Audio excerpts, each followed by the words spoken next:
shocked about that. Okay? Silly. There ain't no way. Our note-taking is the key for us to do better on exams of any number of kinds, right? Of course, back to Mr. Logan in our example, if I had asked him the question, what is the first cause of the American Civil War from our textbook, you have 5 minutes, he would already have his notes taken in a paragraph format, and he would be able to say, according to the instructor of our textbook, there are 3 important sub-understandings in the first reason, the American Civil War, the issue of states' rights. I'll now speak on that as it relates to the textbook, especially if the instructor lets him use his notes but not the textbook. He is set. Okay? Once you finish with a paragraph outline, you may want to go back and try to summarize the key arguments then in your own words, combining together several of those paragraphs so that you're able to say, I really do understand what the writer is trying to say on a given topic. How will this help you when you get ready to write? Because we learn how to do things by virtue of following models.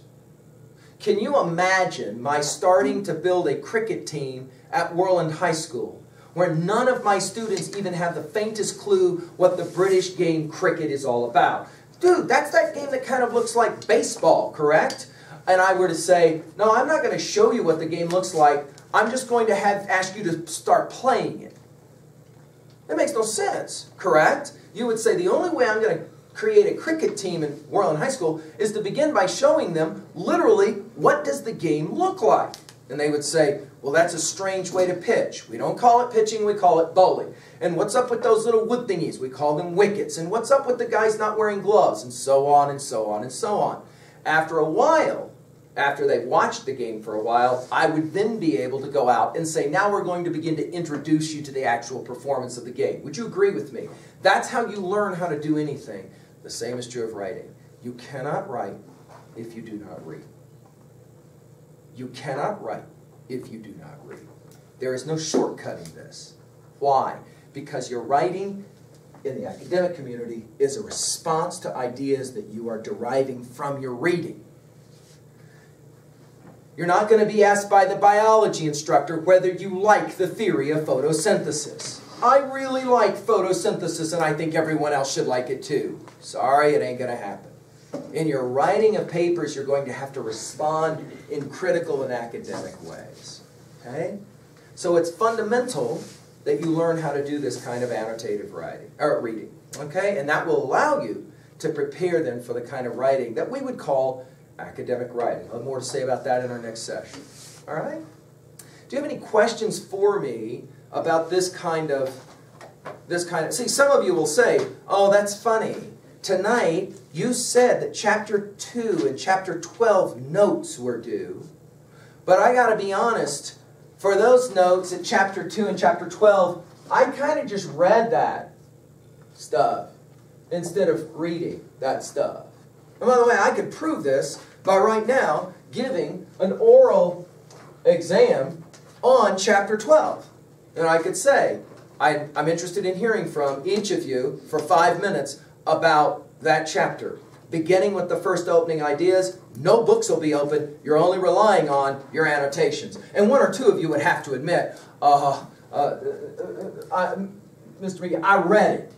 I just didn't read it. Do you got me? Okay? And if I wanted to just blow you out of the water, I would have done this tonight, wouldn't I? I would have walked in and made my point this way, and you would have all thought me a real jerk. The way you would think of an instructor who did this as maybe a jerk. Unless, of course, you were prepared. And then you would say, sweet, I'm 1 step closer to the A in the class. Why? Because I impressed the instructor, who, by the way, I'll go back to later when I need a letter of recommendation to get into graduate school. Guarantee you, she will have remembered you. Oh, you're that one that always knew how to do the readings. Right. Now I need to get into a program, I need your help. That's the way it works within the academic community, not unlike a high school experience as well. Okay? Sooner or later, you're going to have to get letters from these people to get on with your next level of academic work. So, you begin to build that reputation early as a student by being a proficient academic reader. Questions, comments, observations, concerns?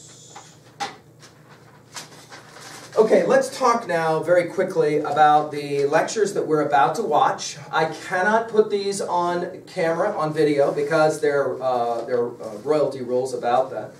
And that means that if you miss on the night of a class, you have to come in on your own after school here in my room, and you have to watch these lectures on your own. If you do not do that, then when you submit your packet to me, you will actually write on your cover sheet that you did not get the notes because you were not available to do so, and then your score on your packet is going to be reduced. You have until the next week to come in and get the packet, or get the teaching company lecture watched, okay? So you always want to be conversant with, if you're absent, what is the lecture that was on slate? How do I get it? The lectures. 30-minute lectures, and they are challenging lectures. They are designed to be thought-provoking and challenging. You are hearing a very gifted lecturer from a very important school of writing called Iowa Writers Workshop, and he will be talking about what makes good academic writing. Sometimes you're going to feel overwhelmed, like you're treading water in 35 or 40-foot waves. My suggestion is just keep paying attention and keep taking notes the best you can. This capacity to take notes while an instructor is lecturing is something very difficult to do. We call this technique flowing, F-L-O-W-I-N-G, flowing the lecture. It means you listen, pay attention, and try and glean the most important information. Suggestions. You're not going to write down word for word what this cat's saying. He talks way too fast. So what you do is you listen, and then you try and put it in your own words. Obviously, if he throws information up on the screen that is words, definitions, clearly you want to try and get those written down. Okay? I will be watching over the course of the semester how cleanly, and that's the word I'll use, how cleanly you're able to follow the lecture. You will first start out kind of lost. Halfway through the semester, you'll begin to get it. And then, of course, we'll go forward. All right?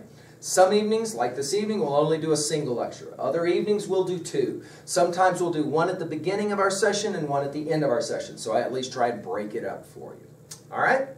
Questions, comments? You need a blank sheet of paper out now. At the top, you'll need to have the words Teaching Company number 1. Okay?